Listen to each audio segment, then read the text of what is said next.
যদি কোনো ব্যক্তি চায় সে তার জীবনে বড় হবে, মানুষের কাছে পরিচিতি লাভ করবে, তাহলে সে এই দোয়াটি বেশি বেশি পাঠ করতে পারে।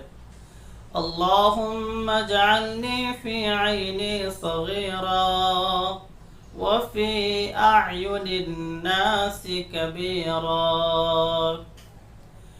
হে আল্লাহ, আপনি আমাকে আমার দৃষ্টিতে ছোট করে দেন এবং অন্যদের দৃষ্টিতে বড় করে দেন, তথা নিজেকে নিজের কাছে ছোট বানিয়ে দেন। আমার মধ্যে গর্ব, অহংকার, হিংসা, বিদ্বেষ যেন না আসে, দাম্ভিকতা যেন না আসে।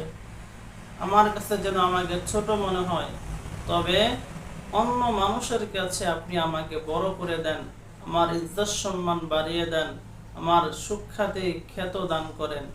আল্লাহ তাআলা আমাদেরকে নিজেকে ছোট মনে করবার তৌফিক দেন, অন্যের কাছে নিজের মান সম্মানকে বাড়িয়ে দেন। আমিন। আসসালামু আলাইকুম ওয়া রাহমাতুল্লাহ।